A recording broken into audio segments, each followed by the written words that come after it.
On today's Hashi, I'm discussing housing inventory, existing home sales, and why asset management at JP Morgan says we could be entering a real estate super cycle.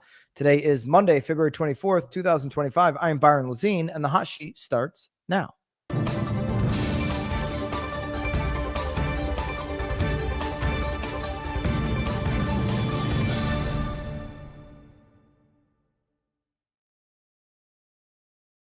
A real estate super cycle might be news to many ears. It might be welcome news to a lot of the real estate agents and real estate professionals here on today's Hot Sheet. By the way, if you're new to the @NowBam YouTube channel, make sure that you do us the favor of supporting the channel. The best way to support it, and absolutely free, is going down and subscribing below to the channel. Hit the notification bell. We do this show, the Hot Sheet, every Monday through Thursday that markets are open live at 9:30 on the East, 6:30 on the West. It's the only 24-hour look back on housing on the internet designed for real estate professionals. Support the channel absolutely free by hitting the subscribe button down below. About, I think, 50% almost of those that do watch the Hot Sheet are not yet subscribed. Go ahead and hit that subscribe down below. And thank you so much for supporting. All right. So a real estate super cycle. I'm super excited about those words. It makes me feel good on a Monday. We're going to break that down here before we jump off of this Hot Sheet on what it all means. But first, as we do every Monday, let's get into the first topic of the week, that inventory topic, as we just take a look back on the last 7 days, where we've come from, and some indication about where we might be heading. Inventory, because we can't control the rates. Obviously, we can't control inventory either, but the rates are, seemingly what they are. There's not a lot of indication that we're going to get huge relief anytime soon, although the Realtor.com prediction, as articulated by Danielle Hale, their chief economist, on Friday's Knowledge Broker podcast, separate YouTube channel. We'll link it below Friday's episode. I mean, Danielle Hale is standing by Realtor.com's 30-year fixed 2025 prediction. I like her and their prediction. I hope their prediction is the one that we end the year with, which means we'll have a gradual decline, more so than what it might look the first couple of months of 2025 if they're right. So go check out that pod if you're interested in what that prediction was and kind of how Danielle's breaking it down and how to think about it. But ultimately, right now we're 2 months in, and it's like the 30-year has been just hovering around 7. We had a really good number on Friday, especially for that mental barrier escape of where we've been at with the 7 or just above 7%. We've been right around that number. What can make homes more affordable? It's those markets where we're seeing inventory push up.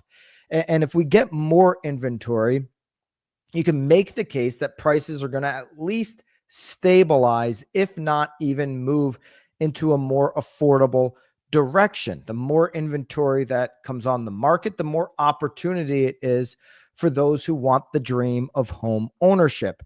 And as we get into the back half of the first third of the spring market, I feel like we're starting to enter, if you're a golfer, like hole 6, there's a lot of golf left, but we've got a good feel for the round. Okay. We have a good feel for what this spring might look like. Are we, is the ball cutting on us? Is it fading on us? Do we have a draw, or is things going so bad in your market that it feels like a duck hook or a complete slice? Inventory across the country right now is just moving sideways. It's what we would expect to see in the first 2 months, the first 6 holes of the spring market. Okay. This is what you would see in a normal market, a la 2019. 2019 started at 817,000 on active single family homes, and it ended February at 819,000. Couple little bumps up and down throughout those 2 months, but really just moving sideways, just a flat move. We started this year at 650,000 on active single family homes. And where are we at here at the end of February? Almost 1 week to go. We'll see where the end brings us next week. But the February with 1 week to go, we're at 640,000. We haven't really moved on weekly active inventory here throughout the first couple of months, shy of 1 week of completion here in active single family inventory. Okay, so we're at 640,000 on the active inventory right now, single family homes. We were less than 500,000, 497 at the same week last year, according to this Altos research. Okay, so still off of our peak from last year at 740,000, but now early in the year within 100,000 of inventory peak for 2024. A new peak is very likely. Getting into the 800,000s is almost guaranteed if we follow the same trend that we did last year. We're starting last year at 29% more on active single family homes. One of the reasons for that is that we are seeing a little bit, and now 3 weeks in a row here, of a stronger push on new listing data. 53,000 for the last week, almost 54,000, better than the 51,000 from last year. 44,000, of course, in 2023. 2024 were 2 years where we saw the lowest levels of new single family listings in history. So we're not doing, 2019 or 2017 and 18 numbers, for sure. We're not doing normal levels of new single family listings, but we are improving, and we've got 3 weeks now of improvement over what we saw in prior years. We'll take it. We'll take that type of momentum, and it's showing up in the inventory data.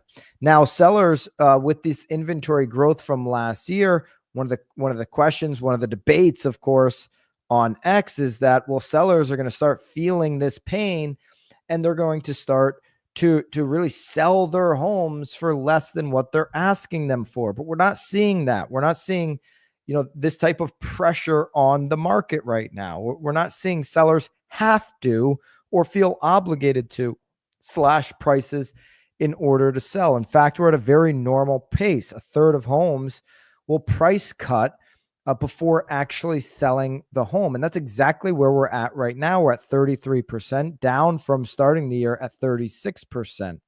Okay, you start the year typically higher.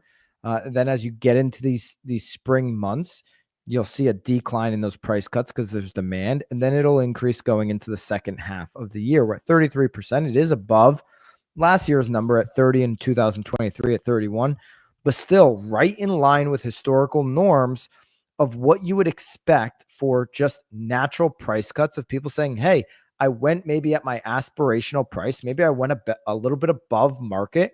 Maybe I want to move the process along, create more demand, what have you. And they move that property, move that price on that property. All right, pendings. We're going to get into existing homes in just a second, existing home sales and where that data came in with NAR. Pending home sales, according to Altos research, so just really one way to look at these pending home sales. We look at a variety of different sources on this. Pending home sales is 4% less than in contract last year. And so this is one of the things here on this spring market, coming in 4% less than last year. That is something to continue to watch. Okay. We've got 29% more inventory, yet we have less homes across the country going into contract. It's certainly something to pay attention to. How's that? If the rates don't start moving down, maybe into those mid sixes or low sixes, does that start to add up? And do we see, a wider gap as we get into that second half of the year on pending home sales? That there was, some belief that we'd have enough of a tailwind to keep pending home sales at least at where they were last year, if not more, especially during the spring market. We're not seeing that yet. That's reflective in mortgage application purchase data as well. As you can see, 2025, the last few weeks, we've been above 2024 levels, well off of 2023 levels, though, and really not much of an improvement from last year. There's actually been some weeks where we've missed year over year on mortgage application data. And you can see now for 4 straight weeks, we've seen mortgage application data moving down. We'll see if we get a little March pop here, as we've seen in each of the last 2 years on mortgage application data. That will, hopefully, move, up and then kind of sideways as it did the previous 2 years going into April and May. So far for the year, we have 2 positive readings, 1 flat, and 3 negative readings. And so those are the week over week. Obviously, we just saw that we have some, trending above last year's numbers, but that's where we're at right now. So we're halfway through at least the front 9, a little bit more on this spring market, and things are coming into picture. Okay. I think one of the things Lance Lambert said on Knowledge Brokers podcast, Jason Flory, said this to me in a DM on inside of BAMX. He said, "Hey, he's using the Jason Flory messaging with a lot of the conversations he's having with clients that, hey, most years will look similar to last year. So particularly if you're out there trying to buy this year, it's like, hey, this year is going to look a lot like last year. Home prices are going to go up. Inventory is going to continue to improve. So you're going to have a little bit more options, albeit prices will move up, and rates are going to be kind of similar. Okay. And so that's one of the things so far early in the spring that we've actually seen. All right. There's your inventory update for the past week. If you want to get access to the conversations that are happening, like the one I just mentioned inside of BAMX, the easiest place to get a hold of me would be just DMing me right there inside of BAMX. We just moved over to School, the #1 education and community platform on the internet. No more Facebook spam. But if you want to get access to all the things we're talking about here each and every single day on the hot sheet, along with all of our other courses and done for you content, you just go to the classroom section and click in here, and you can download, easy for you to use on your text message, follow-up, email communication, all of the data that we're talking about here today. And we're about to jump into this data right now, which is existing home sale data, 4.08 million on existing home sales. That's your seasonally adjusted annual rate now on existing home sales, which is down month over month, almost 5%. That's a pretty meaningful number, 5%. You would expect it, though, as we're looking at existing home sales decreasing in January, month over month to December, the end of the year seasonality is one of those things that we do expect. So existing home sales did retreat in January. Again, this is NAR data. Sales slipped in 3 major U.S. regions. They held steady in the Midwest. We'll go over that. Year over year, sales rose in 3 regions and were unchanged in the South. Okay, so total existing home sales completed transactions that include single-family townhomes, condos, co-ops. If you're wondering what makes up these numbers, there they are.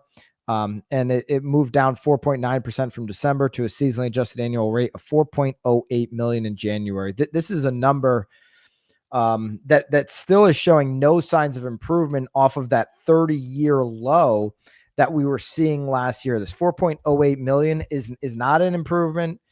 It's not, and right now with the pending home sales, it's not showing signs of significant jump up. We talked to Danielle Hale on Knowledge Brokers this past week, and listen, that is one of the things that they're tracking, and she had a lot of commentary about that. Check that out, obviously in the pod. Year over year sales improved 2%, up from 4 million in January 2024. Mortgage rates have refused to budge for several months, despite multiple rounds of short-term interest rate cuts. The Federal Reserve and the NAR, that's NAR chief economist, when combined with elevated home prices, housing affordability remains a major challenge. Okay. Let's take a look, just overall numbers. This will be available for you inside BAMX if you want this for your marketing. Year over year, up 2% on the existing home sales. So, maybe we're going to expect a little bit of an improvement when we get to the end of this year. I think we're all hopeful in that. Inventory here, this one being, one that's important for sellers to understand. This months of inventory is moving up across the country. That's the macro number. Relating that to what's going on with your particular market is really important. 3.5 months is up from 3 months. Southwest Florida is going to be different. Southwest Florida is going to have a higher number on active inventory, where places like the Northeast are still going to be, some places in the Northeast are still at like 1.5 months of inventory. So you've got differences in a lot of the markets. Being able to break that down from what consumers are seeing on a national level to what's going on in your micro levels, very important. The median sale price nationally is at $396,900 year over year. That's up 4.8%. If I've got a median sale price anywhere below that, if I'm in a market and the median sale price is anywhere below that, and I'm working with a buyer who's like, I'm going to buy for $300,000 or whatever the case may be, and they're kind of like, I don't know about the $300,000 purchase. I'm thinking I'm overpaying. Walk them through what the median sale price across the country is, because anywhere with a lower median sale price, you literally can barely build a house for $300,000. Okay. Anywhere with a median sale price below what's going on nationally is an indicator that those prices are going to move up in the future. Okay. We talk about the Northeast, that the inventory continues to push prices up. One of the other things, like taking a Connecticut for an example, one of the things that continues to push prices up in Connecticut, Hartford County. I see Roman joining us from Hartford, Connecticut here. Good morning, Roman. One of the things that we're seeing in Hartford County, double-digit price appreciation gain in that county, which is unlike most of the counties over the last 12 months for the amount of home price appreciation that it saw. Well, one of the reasons for that is not just the lack of inventory. It's the fact that median sale prices in Massachusetts and in New York are so much higher than Connecticut. So what do you think is going to happen in a place like Connecticut over the coming years? You're going to continue to see prices move up because Massachusetts and New York have outpaced it so much. Maybe you have a neighboring county that is so far ahead of the county that you're selling in. It's one of those examples, analogies you want to bring to those buyers. Like, hey, you're below the median average on national. We're below the surrounding areas. Where do we think prices are going to go over the next 10 years? And you're telling me you're going to be here 10 years. These prices are going to shoot up, and having just walking them through to have that comfortability of making a move at times is really, it's really beneficial to the buyer experience. I will say for sure, to being able to feel comfortable. All right. Total existing home sales, again, moving down. By the way, all of these charts, made available for you inside of BAMX, school.com/BAMX. There you go. Total existing home sales, 4.29 now to the 4.08 mark here in just a little bit of time. These numbers should improve as we go through more of the spring, as we get through more and more months of the spring market. Median price of existing home sales at the 396. This number at the low peak last year was 378. So, is the winter time that we're coming out of now the best time to, and I saw somebody's comment, spring, it's February. Yeah, I understand it's February. I'm talking spring market in real estate terms. The best spring buyers are the ones that are out there right now getting properties under contract. The spring market has started. Okay. And so for different local markets, it may be, it may feel like the hole 6. It may feel like hole 2. There's different seasonalities to different markets, all of that. And temperature has nothing to do with what I'm talking about here. It's about how many offers are being put in, how many properties are coming onto the contract or onto the market, all of that. Because we all know that, by the time the end of May comes, these markets start to already shift, and it's not summer on the calendar yet, but the spring market starts to really talk to people in Arizona. The spring market's over well before May 1st in Arizona. And, so it's going to be a little bit different everywhere, obviously. So you can make those adjustments as you see fit. We know that in the bottom nationally on prices here in last year's number was 378. We're above that. In any 12-month cycle, the winter is the best time to buy if you want the best price. You don't have the best options, though. Okay. This shows you that as we look at a 12-month cycle, right now, or 2 months ago was the best time to be closing on a property. You got the lowest price. So for buyers that are like, should I wait? Well, the more you wait, the more you're riding this line up that you see here. Each of the last 4 or 5 springs, we can bump this back 25 years, and we're going to see the same line. Prices move up throughout the spring market and into the summer. Summer closings reflect spring buyers. It's just no coincidence that happens each and every year. Existing home sale median price up 4.8%. That's a year over year change. Here's one of those indicators for buyers. Like, what do I think is going to happen on prices? I don't know, but what do they keep doing? This is what they keep doing. They keep going up year over year. Total existing home sales up 2% year over year. And so we saw some down months. This is still a month where you're seeing it up. You may see it down in the future. We'll take any incremental gains we can see there. Here's something interesting from the Realtor Confidence Index. Okay. Always like to look at this. First time home buyers is flat. That's 28% of sales according to realtors. Sales to investors flat year over year at 17%. Cash sales down 3% according to realtors to 29%. Distressed sales though up 1%, up from 2% to 3%. Not anything, to really worry about yet, but something to note that is moving up according to realtors. Days on markets also up 5 days as you look year over year in January. Okay. Here's your existing home sales by region. Northeast 12%, West 18, Midwest 25, the South, the Sun Belt. This includes Texas and Florida. So big states junked in there at 45%. Where are the sales happening by price range? They're predominantly happening at 250,000 to 500,000. Okay. And those are the price in 100,000 to 250,000 and 500 to 750. All right. Those are the prices that you're going to continue over time to see moving up. But what we are seeing is, and Danielle Hale talked about this, is more growth. The ones that can afford it because these sales are down, more growth, even though the majority of the sales happen in these lower price ranges. Look at how small $1 million plus is, but look how much $1 million plus has grown year over year, 27% up from where it was. So there you go. That's your NAR existing home sale data report for January. This spring shaping up to feel a lot like last spring.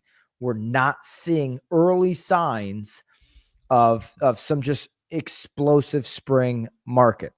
That being said, we have a JP Morgan analyst who believes that we could be going into a real estate super cycle. This was a conversation on Bloomberg recently, and one that I think we should pay attention to on where's the big money moving. Are there still big bets being placed on real estate? Big bets meaning financial firms like JP Morgan. Investors that aren't looking for a fixer upper, they're not watching HGTV and calling their local realtor and saying, hey, find me a deal that I can flip or Airbnb or rent out. No, investors that are putting hundreds of millions of dollars into certain sectors because they believe there's future growth to be had. That's what this guy's talking about here from JP Morgan. Let's go to the clip. Haley, if you could pull it up, for the JP Morgan analyst talking on Bloomberg The Close about opportunities in real estate. Let's take a listen. Walk us through why right now real estate's going to do it for me. So I was here about a month ago. I'm saying it again. Real estate is a generational opportunity because real estate just doesn't go on sale that often. The last time we saw values depressed to this level was over 15 years ago. If you invested coming out of the Great Recession, you made 4 to 5 times your money in the appreciation cycle. We're seeing flows across our platform. I was here about a month and a half ago. We've seen $1 billion of flows come into our funds, which shows investors are excited. But aren't things sort of cheap for a reason, right? So I said hundreds of millions. It's a billion. It's billions. This is just JP Morgan. Okay. So we're not talking about Wells Fargo or some of these other big financial institutions, certainly Goldman Sachs, right? We're just talking about $1 billion plus coming into real estate, because he's talking, and this isn't a clip from 2022. This is now. Okay. So this isn't like, wow, when real estate's on sale, you should be moving in. And what he said was, you very often see real estate on sale. Now, real estate on sale, if you ask your local home buyer or the person that is watching HGTV and wants to find an Airbnb in their local market, it feels like real estate is anything but on sale, that real estate is, far from a deal, and they can't make sense of the numbers, and they're at historical highs. But what this analyst is talking about here in particular is real estate as a sector, which includes commercial.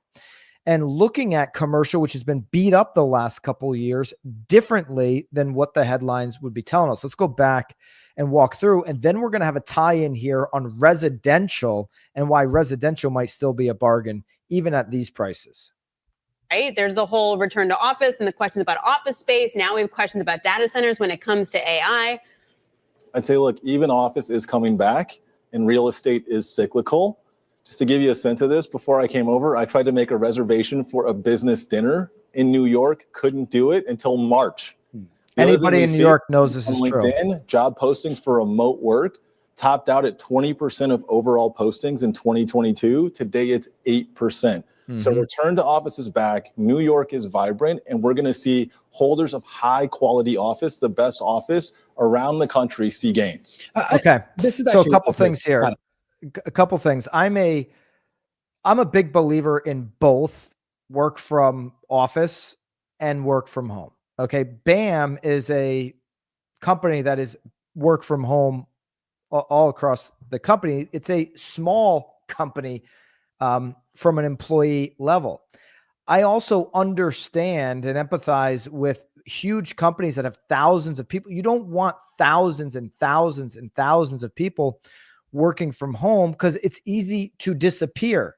When you have a small company, you can get everybody on an all hands once a day and really work through and work slack. When you have thousands, it's more difficult. Now, I know that they're broken up into divisions and all this kind of stuff, but it's just harder to collaborate, all of that, when it's only work from home. I see both sides. I'd love for everybody here at BAM to be all living in the same location. We have Minnesota, we have California, we have Florida, we have Connecticut. I'd love everybody to be living in the same area, heck, in the same community, and right where we can all just walk over and work all day long together.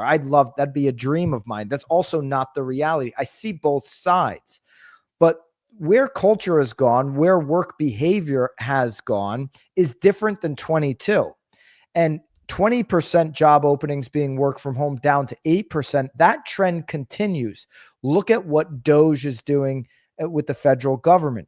That's not a trend that's going anywhere right now. Big corporations don't have these leases to leave them empty. They know the benefits of collaboration, even though there is, I could argue, no benefit to commutes for employees.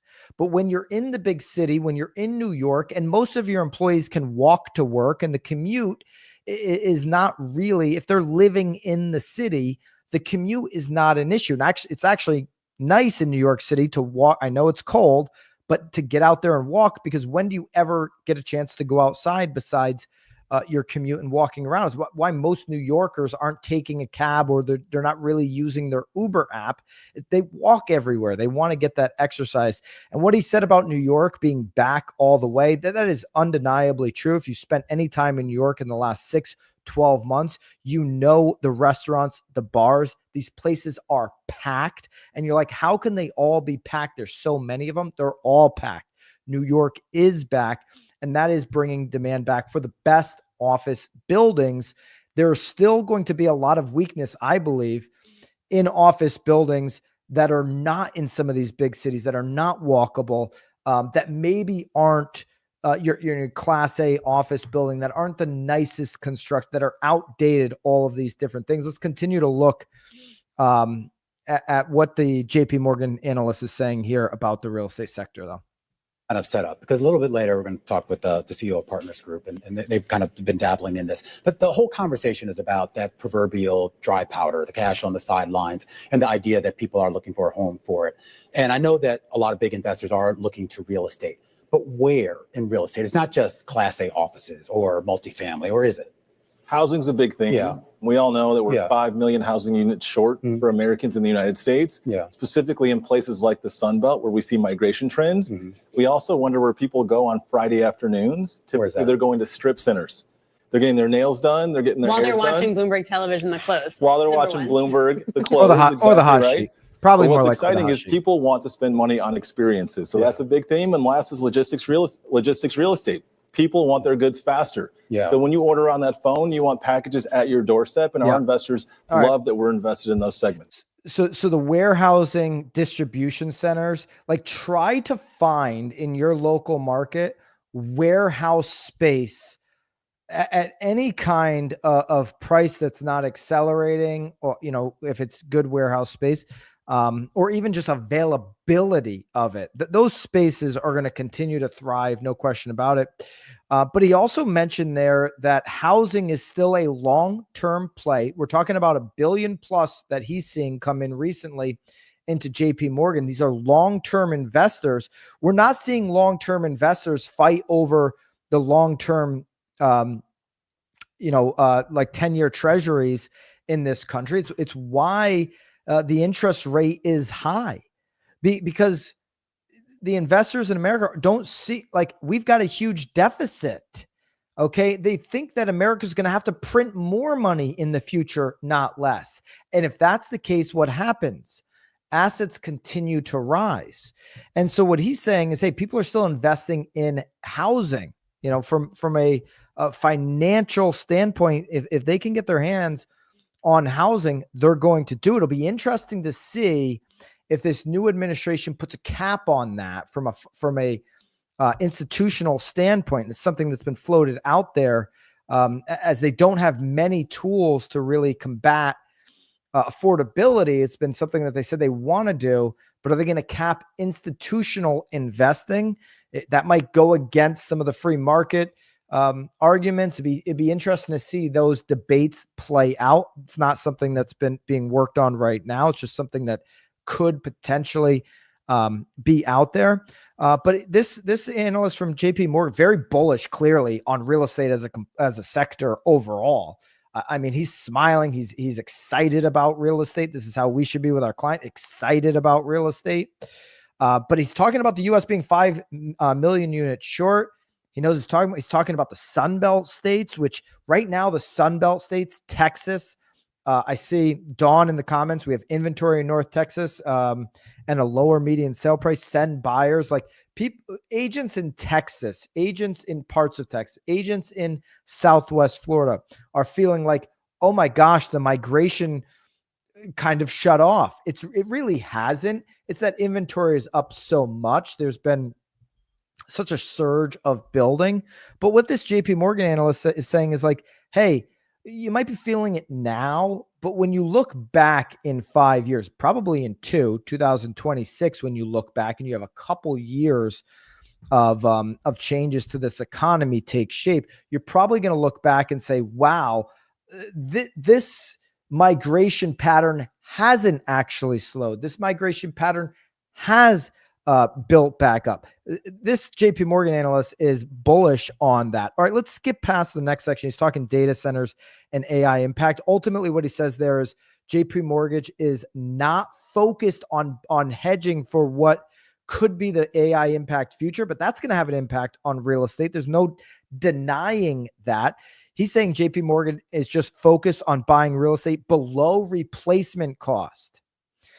Rather than betting on rapid technological changes. I think that's interesting for your buyers. When I went to, we'll go back here to, I'll just jump into BAMX really quick here. And when we look at this chart again here, right, where we were looking at the median sale price being at $396,900. Okay, $396,000. Now, in a lot of markets, that's below replacement cost. A lot of markets, that's going to be below replacement cost, $396,000 as a median sale price. A lot of places that they're, Midwest, certain areas, you can get a house below the 396. You could argue that that's below the national replacement cost, national median. JP Morgan is saying they're buying anything that they can below replacement. I would argue that buying below national median is a good place because you're going to continue to see, Ivy Zellman said, you'll continue to see migration into places like the Midwest in the future as the South and the West have climate issues. You're going to end those prices are lower. You're going to see people going there. Okay, so anything below median price nationally, anything below replacement costs, OKC is an example of this, is going to be something that you would expect to have massive growth in the future. And JP Morgan doesn't just expect that. JP Morgan, from a financial institution, is betting on it. So it's one of those things where buyers might be hesitant. If a buyer is hesitant on $250,000 in OKC, have them take a trip to California or just walk them through what financial institutions are doing. They're betting that these assets go way up in the future, and they're trying to buy as much of it as they possibly can. So the rest of this, and this is available inside of BAM X. If you just go to the classroom hot sheet, go all the way to the bottom, you see how we make the cake here. And give you these show notes down all the way at the bottom after all of the slides.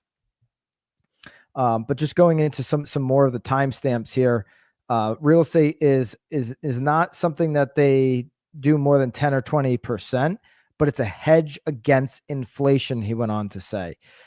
Go to the 4-minute 18 mark. I think just the finishing off part of this conversation, Haley, is worth a listen. But real estate from an investment standpoint, 10 to 20%, hedge against inflation. Let's see how they finish this conversation off. Is this like the best opportunity you've had in your career in real estate? I would tell you we could be entering a super cycle for real estate, just given the current policy, the facts that rates will come down at some point, and the demand drivers that we see in the economy. Well, let's end on that, because when you said rates coming down, like, they're not coming down as much as we thought 6 months ago. 6 months ago, it was all about like rates are going to come down hard. This is going to be the moment we're going to finally get out of the water when it comes to real estate that was underwater. But we don't have that anymore. So how does that make sense? I would tell you, even if rates don't come down, the demand for real estate right now, specifically in logistics, industrial, and housing, is so strong that the cash flow gains over time will be a boon to the sector. If rates come down, it's just an added benefit for us. All right. So you don't really care what your All right. So there you go. So super cycle coming. He talked about current administration changes to economic conditions to only enhance that. That's why I say look backwards in 2026, and some of these prices are going to feel like a deal. Believes that rates will ultimately come down. We don't know when, but that they ultimately will. And that even if they don't come down, real estate is still going to move up over the future. Some really strong statements, some statements that might be useful in an email newsletter. I'm definitely going to encourage BAM team for our BAMX content. Like, let's have our email newsletter reflect those statements, something that's worth educating consumers on, that Real estate is one of the few things that investors can invest in right now and feel almost certain about. Okay, there's no guarantees in anything, but he's up there talking about, investing $1 billion plus, talking about this is a no lose situation, almost smiling ear to ear when he talks about real estate and the future of it. Again, another indicator that we're so far away from a 2008, it's not even funny for the bros on X that continue to predict a housing crisis. 4.418 on the 10-year as we start this week. That is off of those 4.45s we saw at the end of the week last week. And this is the lowest level we've seen in 5 days. This is tied with the lowest level we've seen in a month. Still not at the low levels we saw early December, but we'll take this 4.418 to start the week.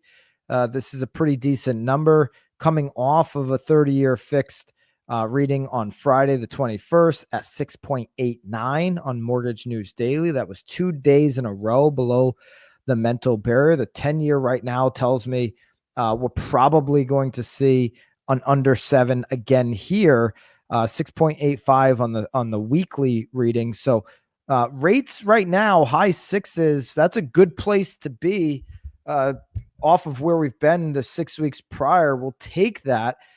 And if anything, I'd love to see Danielle Hale from Realtor.com's prediction come through, where we're going to be trending towards ending the year close to 6. I mean, that'd be our low 6s anyways. If you want to hear her whole explanation, go over to Knowledge Brokers Pod, obviously, on that. And if you're looking for more information and another way to support BAM besides just subscribing to this channel for free, join the community in BAMX. It's the community that actually has your back, makes this business fun, and delivers all the tools that you need on a weekly basis. We sift through the BS for you. We drop all of those tools inside of our classroom tab here, where you can get weekly content drops, all of your daily hot sheet, as well as 30 plus on-demand courses and live streams, just like this Wednesday. This Wednesday at 3 p.m. Eastern, I'm going to be doing live role playing, okay, inside of our office hours. It's Wednesday, 3 p.m. noon on the West Coast. You can add this right to your calendar from the BAMX calendar. Live role play. Bring BAMX members, bring your objections on Wednesday, 3 o'clock. We'll work through them together. I've got some objections I'm going to be presenting, and we're going to go through a live role play this Wednesday at 3 p.m. Eastern, only happening inside of BAMX. Go to school.com, SKOOL.com/BAMX, link down below, and I'll see you guys in there on Wednesday. Sorry for a little bit long of a hot sheet. We had to kick the week off here with the bang. We'll get back under 30 here as we move forward into the rest of the week. I'm looking forward to being with you guys all again tomorrow morning. Until then, of course, toodaloo.